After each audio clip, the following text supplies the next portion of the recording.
You ever look at a job and think like, wow, I would hate to be the poor schmuck that gets stuck doing that? Yeah, well, someone has to do it. And essentially, that's what we want to talk about today. I'm Aaron. I'm Cass. And this is Fuck the Plan, the ADHD Project podcast. And today, we're talking about jobs that you didn't know existed. And later on, we got a bit of a quiz, actually, on job titles and guessing what they actually do. But essentially, the whole point of this show is we want to show people with ADHD that you don't have to live the typical life. You don't have to fit into this system that wasn't really designed for everybody. You know, sometimes a 9 to 5 is great, but sometimes that's not the best thing. And in addition to that, not everyone wants to be an entrepreneur or an artist or a creative type. Sometimes having a job is the best thing for you. And we came up with a list and a little bit of a game to show you different kinds of jobs that you never knew existed. And sometimes you might think, wow, I would hate to be the poor schmuck doing that. But other times you might not have known that the perfect job is for you. And I'm a bit of an authority on the matter. That is true. I kind of want to list some of the jobs that I do. Yeah, let's hear it. And one of these, they're bizarre. One of these is actually a job that I had on the list, which is kind of funny that you're actually doing it. I'll say the title, but I won't say what it is until we get to the game. So let's hear the list. Yeah. What are some of your previous professions? And then I'll tell you some of mine. So the ones, I'll just list the ones that are active now. Because I have so many little part-time jobs, and a lot of them are like, that's a job. The first one, delivery, Instacart driver. We all know that those exist. Right. I just started running trivia and quizzes and events at like bars. Which is fun. Fun, yeah. I'm still in training, but that should be fun. I'm going to be hosting something called Board Game Speed Dating. What's the training for that? Like, here's a beer, show me how well you can drink it. Like, you go and work at a bar. Literally, I got paid to watch my fiance host Family Feud the other day. Like, that was pretty cool. That's pretty They were awesome. like, that's training. Nice. All right. Yeah. The Naval Justice School down in Newport, Rhode Island, when they're training their military lawyers, they have to do mock trials with them. And they also have to do isolated ones to try and teach them how to question witnesses or victims in a sympathetic way. Right. They need to hire actors for that and to play witnesses, to play victims, to play suspects, whatever. And we get paid to go in there and just for a couple weeks at a time do that. And like you would act as like the plaintiff or the defendant or the jury? No, not the jury. It's always a witness to the crime that is laid out. You get something called a fact pattern, which is your character's perspective of the events, a little bit about your character. And my character in the last round was a narc, dude. I was like, this is killing my soul to play this person. It feels like this is leading up to like one of those bit parts on Law and Order that makes everybody famous. Because like if you look at any actor or actress who like you recognize, like everybody from your favorite TV show has done a stint as a witness on Law and Order, like or CSI or whatever it was. So I feel like practicing that for this Naval Academy is like the first step towards getting on Law and Order, which is the first step towards, becoming a member of the SVU, Perfect. I think that works. Another one is Simulated Patient, which is one of the ones on the game. So we'll get to that later. Another one is Princess Partying. Which sounds awesome. And that one is. You get paid to cosplay, basically. So my biggest character is Wonder Woman, and like there are parties or events. Like there's something called DC Superhero Camp coming up in June, where it's like a bunch of nerdy ass kids like going to superhero camp. That's cool. And so I'm hired to be Wonder Woman there. That is a real job, that's people. A real job. This is a real job. It pays very well. Yeah, and it's like, yes, you did have to spend some time, learning to become an actress to do that, but you got to start somewhere, right? Yep. And like, who knows? Maybe this is what's going to lead to a bit part on Law and Order. Yeah. Me as Wonder Woman, or I did Belle from Beauty and the Beast, which was a huge departure. That's great. For Halloween, like my fiance and I got offers to do Morticia and Gomez. That's great. And it's a lot of fun. The only issue with most of these jobs that I've listed is that they're not constant. Yeah. So that's why I have to have all of them in circulation, right? Because they are not, they're infrequent. And that's a viable path too. Like sometimes one full-time job isn't the best thing. Sometimes it's multiple part-time things, especially when you have ADHD. It keeps things interesting and fresh, and you get to do different things with your time. So I bet you it's very hard to kind of get into that monotonous going through the motions phase that a lot of the times happened in a regular full-time job. Yes. And the more you network, the more weird little jobs you get. Yeah. Like I met these lovely people. Shout out to Christian and Olivia. You guys are lovely and I love you. They will just message me out of the blue and be like, hey, we're doing a Clue themed murder mystery. We kind of want you to be Mrs. White. You interested? You available this date? Sure. So now I'm doing Clue Live on April 11th. Dude, that's really how it works. And again, they pay really well. Yeah. It's just you have to deal with the infrequent nature of them. That's true. And so like I think that's great. Do you have any other random jobs to list before I tell some of mine? Probably. I probably do that I'm forgetting right now. All right, fair enough. ADHD and everything. Yep. Right? So some of the jobs that I've had in my life. So currently I consider my main job to be working for, the ADHD Project, the business that I've created, the company that helps others. And I do also kind of moonlight with a full-time day job. It's like I have a full-time day job as well. I work in the investment industry. I work for a pretty big investment company, and I help other small financial advisors with their needs from this big company. And I know that sounds kind of vague. It's intentional. I don't want to put everything out there on social media, but to make a long story short, if you are an institutional customer of a big investment company, you need somebody to help you navigate all of their processes and procedures. And I used to work at a firm that was a customer of this big company. So I took those skills that I learned and I, am doing that full time now, and it works for me. But other jobs that I have had, I was a cook and a chef for a long time. So I started working when I was probably 18 or 19 at this Italian restaurant pizza place. And I held pretty much every job in that place with no change in job title at certain times. Cause like I got very close with the owner. It was a small business.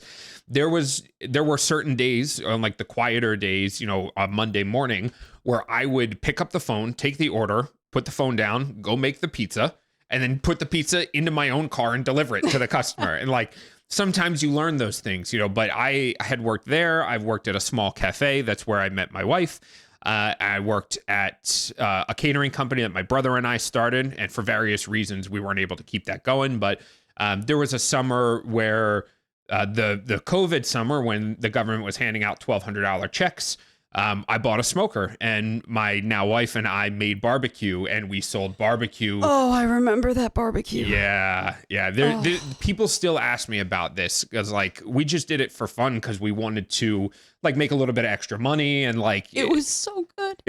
I remember transporting like that big tub of mac and cheese on the back of my motorcycle. Oh my God. And I gotta interrupt my own story for a second because and I know all of you have ADHD probably, so you won't mind me going on a small tangent. But we started doing this because a good friend of mine, I catered his wedding and they wanted barbecue. So we did brisket, pulled pork, ribs, all that stuff. And he reached out to me one day. He was like, every time somebody talks to me about my wedding, the very first thing they say is, man, that food was good. And so he got me thinking about it. I was like, wow, I should do this. And so we started selling barbecue just for fun for COVID to our friends and family. And folks like Cass and our old boss, Rich, and like other friends of mine would show up to our tiny little apartment and I would open my living room window with a mask on and pass the barbecue through. And through all of this, I made not to toot my own horn, but I made some killer brisket and pulled pork and all that stuff. And you know what the one thing that people remember most about that is my wife's mac and cheese. Mac and cheese, though. So my wife, Marissa, I call her Marcy. I always joke that it's Marcy's famous mac and cheese because it is, it's a callback to Mac's famous mac and cheese from Always Sunny. But there would be days I'm awake at 4 a.m. putting your brisket in the smoker. I'm spending 3 days prepping a single rack of ribs. And everybody was always like, man, that mac and cheese was good. I'm like, damn it. The brisket was fire. The brisket was good too. But Marcy's famous mac and cheese, you have to try it sometime. But anyways, the whole point of that is like, dude, I was working a corporate office job And I just did that because it was fun. But that's a job. Like if you want to make barbecue and sell it out of your house, like with proper licensing and food safety procedures, like that's a thing that you can do. And like that's so awesome to realize that you have the capability to do this. And like, no, it's not as simple as like you just start doing it one day and that becomes your income. Right. But you do also need to put in the time to get good at it. Exactly. Yeah. Like I spent years working in various capacity in different restaurants or cooking things. I had a catering company. So all of those skills that I had served me well later in life. And that's something that, you know, we'll touch on throughout the show is that we've had a lot of these different jobs that weren't ultimately what we did full time forever, but it's given us skills that we've now been able to apply in other jobs. You know, like I thought of 2 other ones. Oh, let's hear them. So I started a Blondie tribute band that will eventually end up being. Cass is not even blonde. No. And she's in a Blondie tribute band. That wig, I learned how Clark Kent is not recognized without the glasses. But, you know, if you can get a tribute band off the ground and you can start going into casinos, you can get paid like $2,000 a night. To play some casinos music. will put you up in their fancy rooms. Yes. And I also just got casted as Helena in a version of Midsummer Night's Dream. It's an audio play and you get paid $150 per scene. That is awesome. To sit in a recording booth. That's great. And it's like a lot of people think about like, all right, I want to be a musician for a living. And they think about Ed Sheeran or whoever, you know, he's just the first name that popped into my mind, or Taylor Swift. Like not everybody has to be that level to make a living as a musician. Mm-hmm. I was telling Cass a little while ago, I used to work at a music store back in New Jersey where I grew up. And the manager of the store played in a high-end events band on the weekends. And the money he made on the weekends playing those gigs put his children through private school, through high school. And his day job, you know, Monday through Friday was managing a music store. And like, there's a way of saying like, oh, look, he's got a life that he loves. He gets to play music every single weekend for a huge crowd. Not to mention they put on a hell of a show, like You'd fully have produced to make that much money. 16-piece show band. They'd bring a full stage and lighting set up. Like they would call the tunes on the fly. So like the drummer would pick the next song and he would yell the number to the guitar player who would tell the bass player and all these people. I love that. And they would flip their charts to that and then they would go right into the next song. So like this exists in different forms than what you see on TV. For every person out there making millions, there's 10 making 100,000. And that's kind of like, you know, I've seen people talk about that for social media too. Like, you know, being an influencer or making money on social media, whether it's through blogs or your recipes or, you know, teaching people about ADHD management, or maybe it's just talking about your dog. But like for every person out there who's, you know, Charlie, what's her name, who's got her own reality show now making millions of dollars, there's like 15 people making $80,000 to $100,000 a year. Like you have options out there that are not just that high profile millionaire status. There's plenty of ways to play sports professionally that don't require being in the NFL. Plenty of ways to play music professionally or to run sound or video or audio production. Like you don't have to work for Warner Brothers in order to make a living making TV shows. Like I want people to understand that there's so much more than just that pinnacle. You know, there's a whole industry, like a feeder system. You know, people make it to the top and then they become huge stars. But along the way, you don't get paid $0 until you're a millionaire. Right. Like my fiance is a great example because he does more screen acting while I'm more stage, and he does modeling. And so he's got the agent for that. And, you know, one day he just got a call. Hey, Staples is going to pay you $800 to take photos of your hands. Okay. That is awesome. Like neat. All right. Yeah. And then like he was, anybody who's seen the Will Ferrell, Ryan Reynolds movie Spirited, he is the dad in the beginning who's chilling with Rose Byrne and who's like yelling at his kid. So wait a minute. You mean to tell me that Matt was in a movie with Will Ferrell? And Ryan Reynolds. Yep.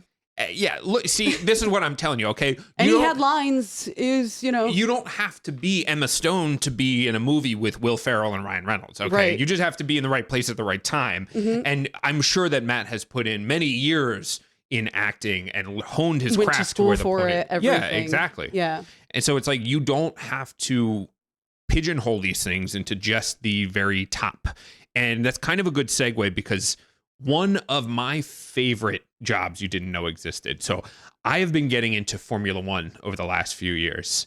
My wife, funny enough, was a fan of it growing up because her dad was. And then recently in past years, a lot of you might recognize what I'm talking about. There's a Netflix show that came out called Drive to Survive, which I highly recommend you check out because it focuses a lot on like the stories of the drivers, and it like got me hooked. And now, like, you know, like we've gone to a race, like I have the gear, like this is a Formula One hat I'm wearing. Like it's a huge thing now for me. And like I missed the race today, so I have to watch it later. But you know, doing? So basically, Formula One, everybody thinks about the drivers, and they do get paid a lot of money. They're some of the most highly paid athletes in the world, more than soccer in Europe, more than the NBA, more than the MLB. Well, the risk to their safety is pretty significant. It's pretty huge, yeah. But I mean, you're talking people who might get $100 million a year, which is insane, right? But there are thousands of people that make up each Formula One team, you know, and there are people who work in the office and answer the phones. Like, you don't necessarily have to be the race car driver. So one of my favorite things is the pit crew, because in a race, if you're not familiar with Formula One, you know, they have to stop 1 to 3 times in a race to change their tires because they run through them so quickly. And so when you stop, they need to do it as fast as possible. And there's a whole crew of like 15 people. And if you've never seen a Formula One pit stop, just go look up highlights on YouTube. It's actually really awesome to see. It's a synchronized event. The car pulls in, stops, everybody does their thing. You know, one guy's job is to unscrew the tires. Another guy's job is to grab the old one. Another guy's job is to put a new one on, and then somebody screws it back in. You have like a person for every part of this. And they move fast. They all attack the car at the same time, and then they're done. And you've got 4 new tires, and you're ready to go in 2 seconds. But my favorite pit crew member is what is called the stabilizer. So the stabilizer keeps the car from falling over, because when you drive up, you have to put it on a jack. There's somebody in the front, somebody in the back, and the car might wobble. So there's a person whose job it is to reach out like this and grab the top of the car. And then they let go. And that's it. And that's your job. Now, I'm oversimplifying a little bit because a lot of these crew members are mechanics and they have other jobs in there. But this guy's main job is for about 7 seconds a weekend, he holds the top of a Formula One car and he lets go to keep it stable. And how much money does he make? These people make 90 grand a year on average. And your whole job, 7 seconds a weekend, 20 something times a year. Ready, got it. Wait. Okay, and you hold the top of that is amazing. That is amazing. Like, that is such a cool job, and you get to travel the world. You get to go to pretty much every country they have a race in. You know, you get to go to all these different places, rub shoulders with celebrities. You know, you get to work on a really cool, like, teamwork-oriented environment in a lot of places. You learn a lot. You're working on these multi-million-dollar cars. Like, if you have any kind of interest in engineering or mechanics or anything like that, it's more than just like cargo fast. You know, there's a lot that goes into a Formula One team. And like, there's so many jobs that you don't even realize exist. Like, another Formula One job that I think is cool is, you know, the drivers do a lot of media appearances. And nowadays it's very important to have a consistent brand, you know, and messaging for your media. Somebody's whole job is to follow the driver around and like coach them on what to say to the media. And like, so if you're good at PR, if you're good at talking to people, you don't necessarily have to go to college and get a degree to go be a PR person at, you know, the head of PR at Facebook.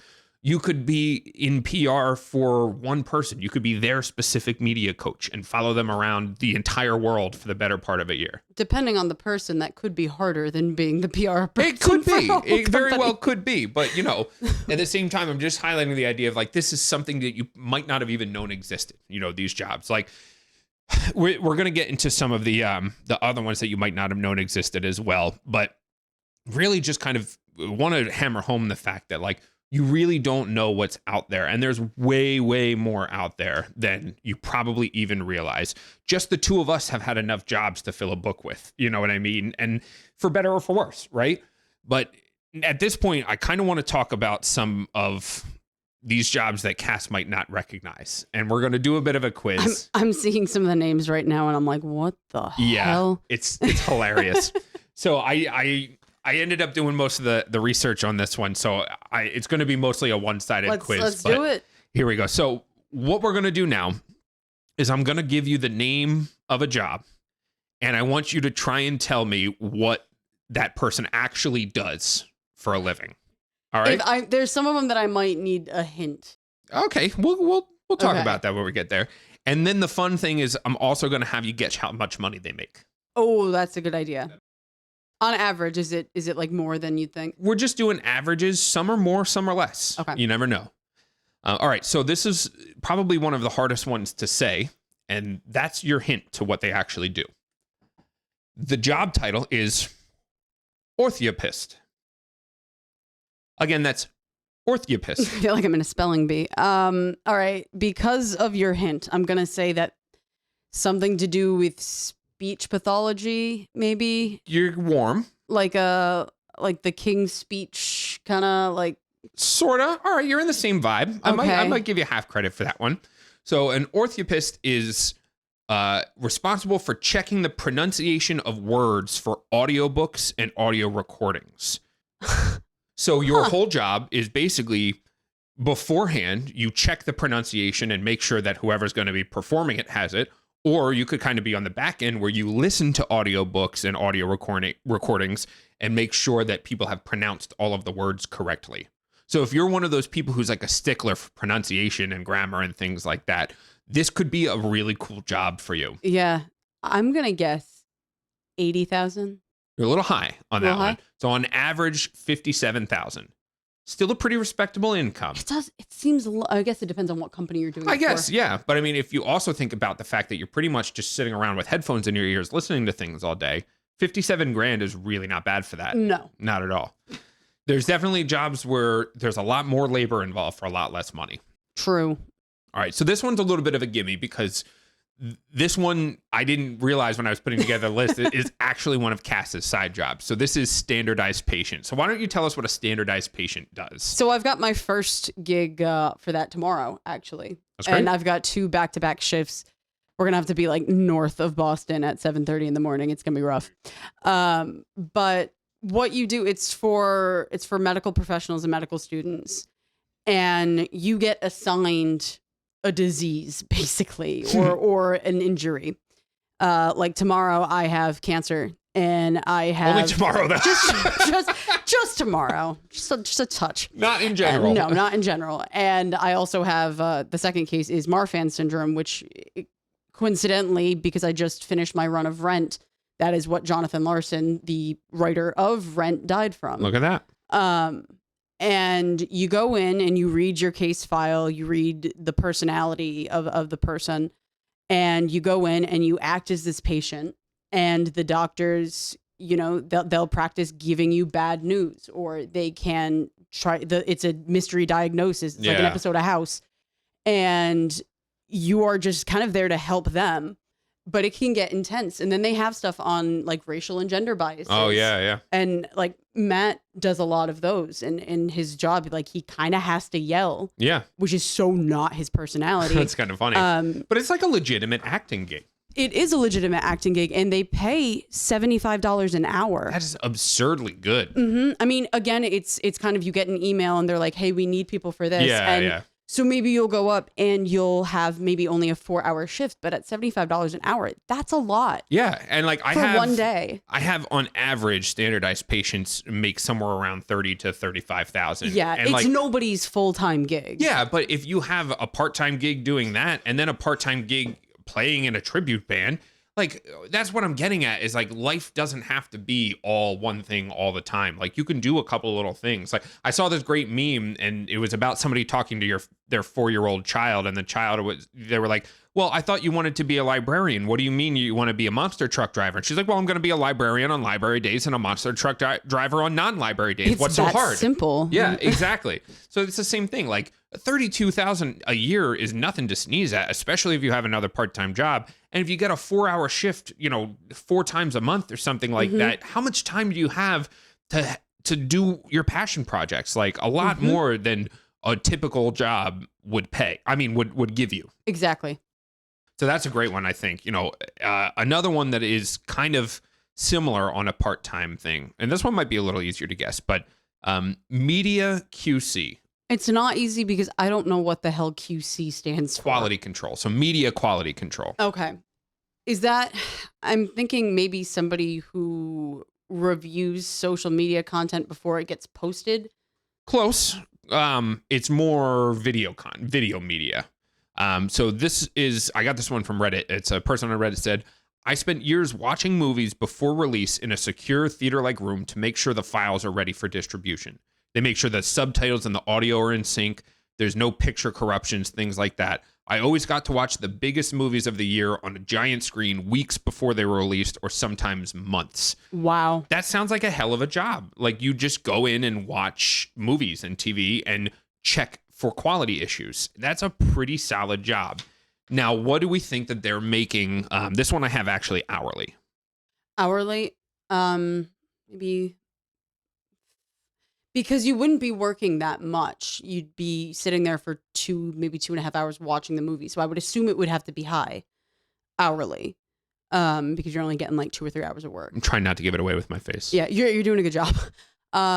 Be like 35 an hour. You're a little high on that one. Yeah. It's $20 an hour. 20 an hour, okay. But $20 an hour to watch movies is really not that bad. Yeah. I don't think. Not at all. All right, so this is one that has a fun name. That's mostly why I picked it. Concrete petrographer. Well, see, I don't know what petrography is, so that's fun. So we got to try and guess. That's kind of the point. Is it somebody who maybe tests the quality of, like, this sounds so stupid, but concrete? Wow. Is that what it is? Pretty much it. Yeah. So that was, I guess there's probably not much else you could guess on that one, you know, but basically this is somebody on Reddit again says, I just started this month. I studied geology in college, and now my job is to look at concrete using petrographic methods I learned at school and conduct tests to determine the quality of concrete. Very interesting work because concrete is engineered rock, and there's a lot more to it than you think.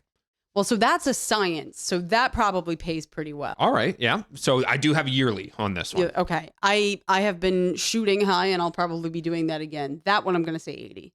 You're actually low on that one. Ooh, 100? Yes. That person makes about $100,000 a year looking at concrete with special cameras, which is probably an egregious oversimplification, but here we are. Yeah. That's a fun one. So this one may be more common knowledge because I've heard this before. I have not, so. Foley artist. A Foley artist. This is going to be completely wrong, I'm sure. Yeah. But someone who takes pictures of foliage. That's an interesting. I had nothing else. So you're kind of along the lines with the photography end of things, but think more video. Think more audio video kind of thing. I'm gonna assume it doesn't have to do with foliage. It could. Oh, you're so unhelpful. I'm not supposed to make this easy for you. You know what? We'll run with my theory. Maybe it's an environmental kind of angle where you're taking videos of certain environments outside. You know what? Let's just run with that. No. So a Foley artist is actually someone who makes sound effects from movie and TV. That is cool. So like the old school, like Monty Python, 2 coconuts clapping for like the horses, like that's Foley art. And so a Foley artist does that for an entire like movie or TV show. Where does and that's the why name come from? I have no idea, but that's why I said you're kind of close with foliage, because I thought about like examples that I've seen where somebody's walking on leaves in the shot, and you have somebody who's got like leaves and foliage on the ground in the studio, like making footsteps to line up with it, like shoes on their hand style. So that seems actually like a very good job for somebody with ADHD. That would be so much fun, right? Your whole job is to figure out how to make things sound like they're supposed to sound, like how to recreate sounds in a studio that like you wish you would have been there to get actual sound footage of. That's really cool. So what do you think a Foley artist might make? I think it would vary wildly depending on who you're working for. Probably. The average that I have is probably not as much as you might think. It's probably on the lower end. 50? A little higher. 60. Yes. Okay. So on average, we're looking at about $60,000 a year to step on leaves in a sound studio. That's pretty damn awesome. All right. Now this one, it might be a little obvious, but I don't think you keep saying that, and I'm looking at it. I'm just like, looking at the what? names. So you decide for yourself. Let us know in the comments, is this one obvious or not? iceberg mover. That's not obvious. An iceberg mover. What the Titanic should have had. That is what the Titanic should have had. So when an iceberg is in the way of a shipping route, these professionals come in ahead of the ship and they relocate the iceberg. Oh, so it actually is. It is what it sounds like. Oh, yeah. Okay. So they use like tugboats and cranes to move icebergs or like floating pieces of ice out of the way of ships. I have an hourly wage for this one. So this is like part of the crew of the ship. Thinking like maybe 40 an hour. It's a little less, actually.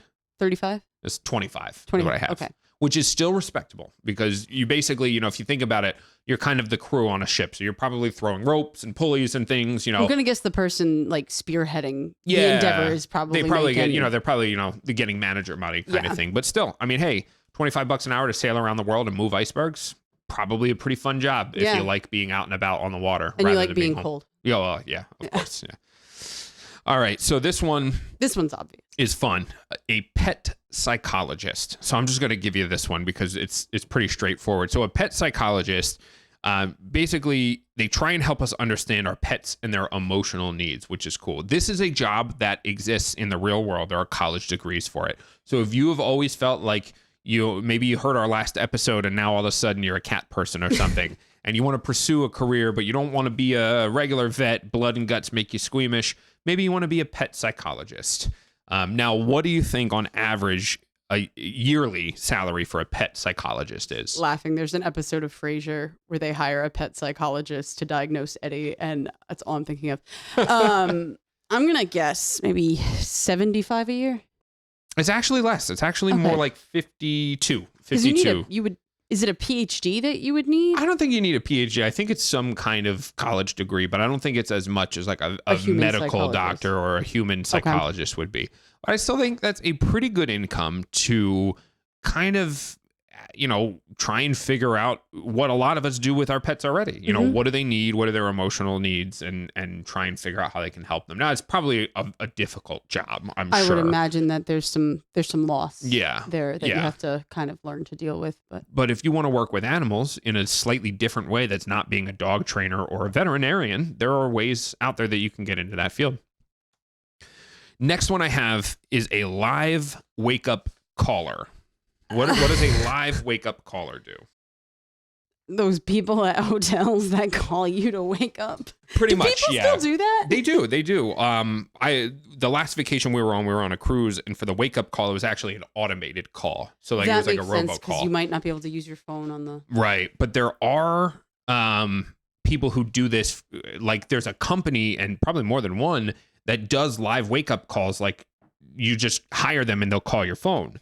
So you don't have to be staying at a hotel. At the hotel, it's probably the receptionist or whatever. But you can go and start a business to be a wake-up caller, and you can get different clients, and over time have enough clients to pay you a respectable living. And all you have to do is, yes, what time would you like? What's the phone number? Sure thing. And you call these people at the right time of day and wake them up. I'm going to guess 35? It's a little less than that. Well, for an hourly rate, I have $19 an hour. I was going annual. Oh, yeah. Either way, I mean, $19 an hour, probably not that bad, to do a live wake-up caller. Maybe you can do that before you go to your standardized patient gigs. Call a couple of people in the morning, get your own butt up for work, and then you head out and you go, pretend to have cancer or whatever. All right. Now, this one, it sounds probably a little more self-explanatory than it is because it's for like a specific segment, but a travel trainer. A travel trainer. There's a lot of ways you can go this one. There certainly are.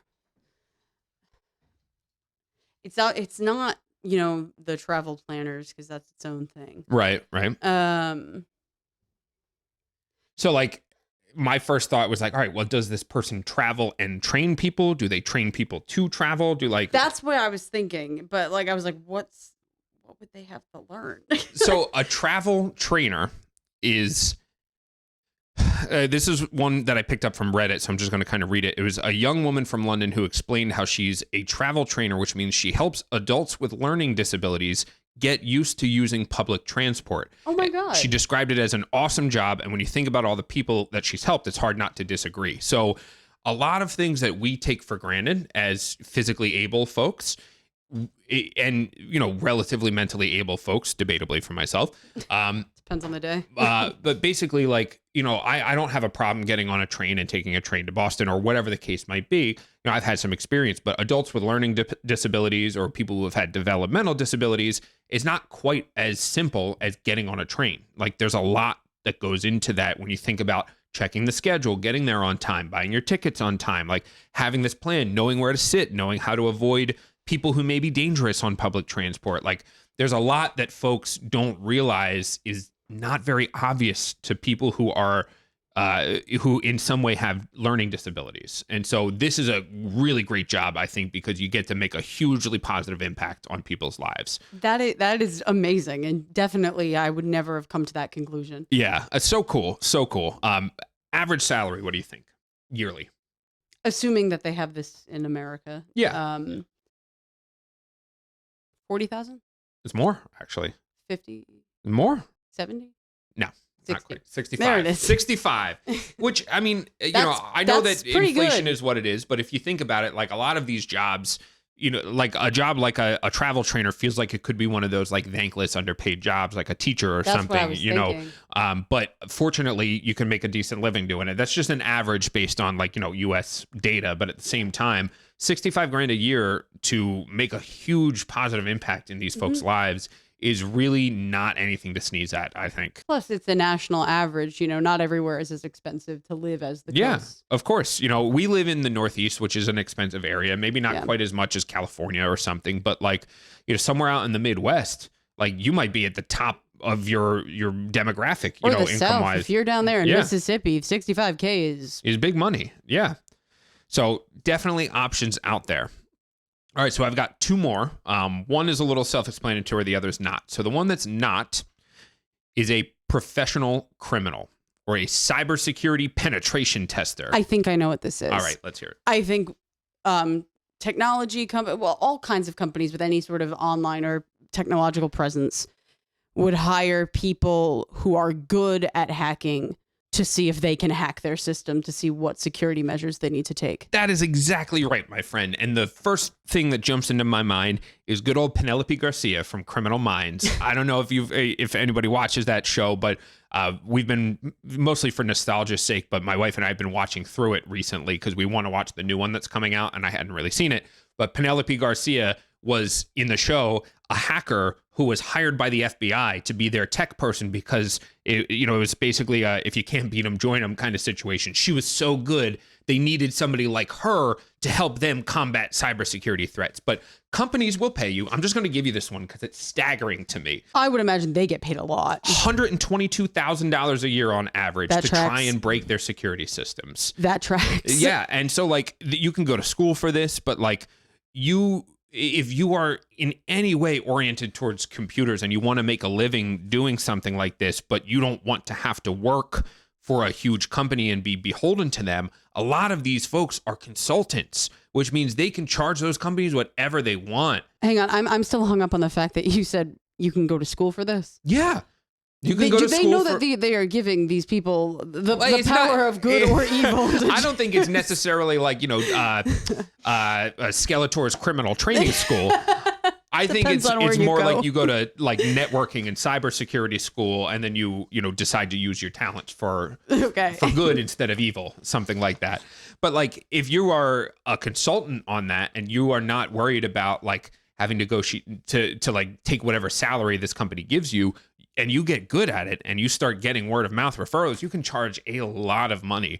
And like you may take 3 or 4 jobs a year, and that job might last you a month or 2 months, but like you can end up giving yourself like a school time summer vacation, basically work a few months out of the year. And like, that's what's attractive to me about the job itself, is that as primarily it's a consultant type position, you get to be in charge of your own hours, who you work for, when you work, where you work, all that kind of stuff. Which I feel is like cool. that is a perfect ADHD job. As It well, really because is. It's puzzles, it's problem solving. Yes. And it's all different situations every time. Yeah. And if you're into that kind of stuff, it's probably fun. Yeah. Here's one that may not be so much fun. The last one that I have on the list is dog food taster.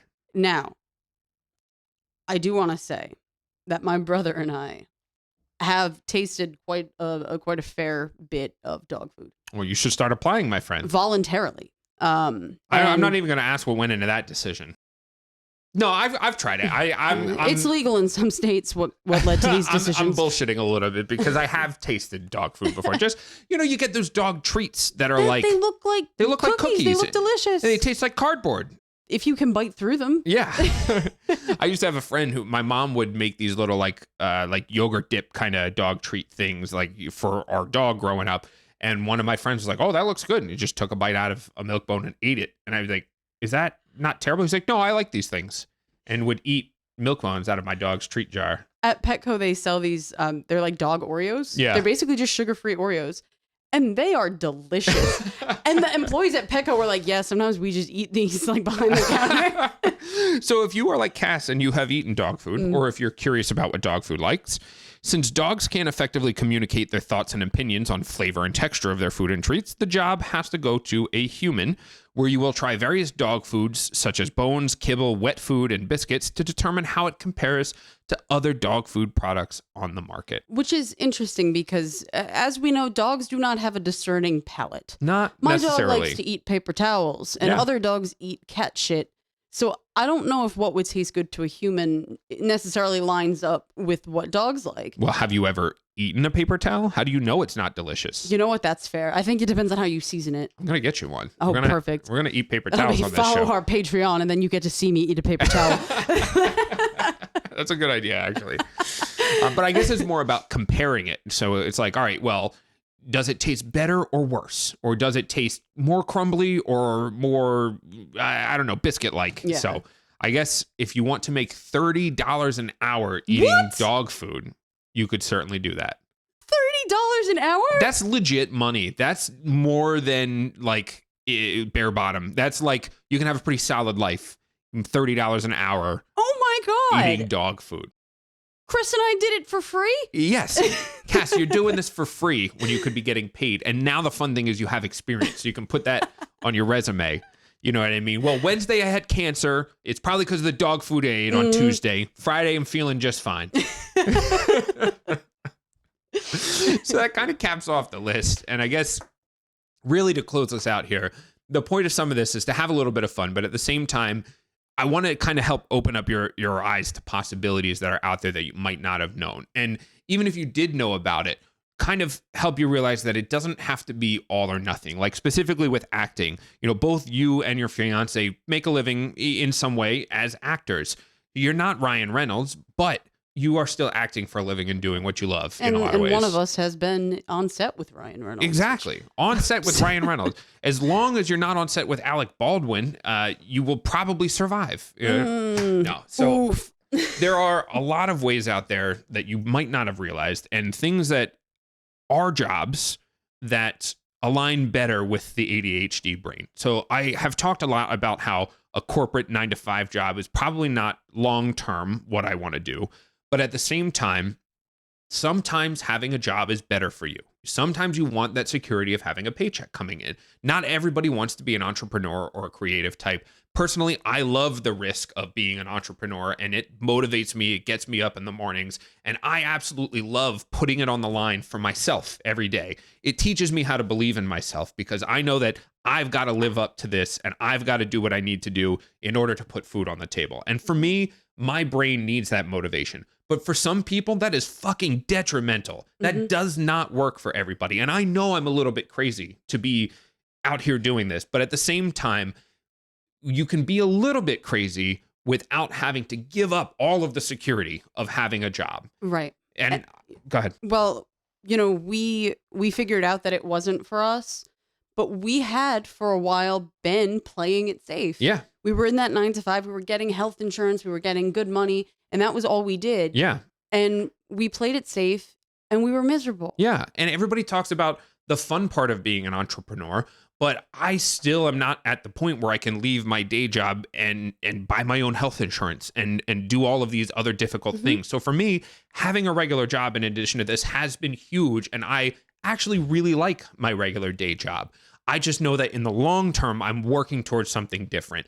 But for you, playing it safe might be best. You could have kids, you could have responsibilities, you could have other things even just mental things that you don't need the anxiety that being an entrepreneur or hoping that you get the next acting gig brings.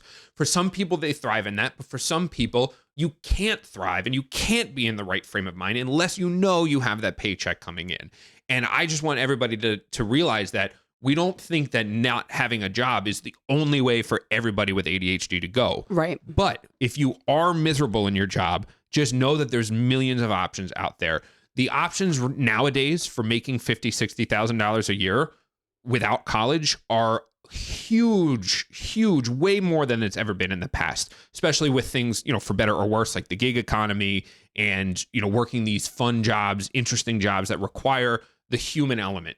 As things get more automated, there are things that are going to need to be done by people still, and the value of that is going to go up. So, in closing, I just want you to kind of reflect on, if having a job you think is the best thing for you and you don't like your job, maybe think about a different one that you couldn't have thought about before, and it could be what's ultimately the best thing for you. I'm Aaron. I'm Cass. And this is Fuck the Plan, the ADHD Project podcast.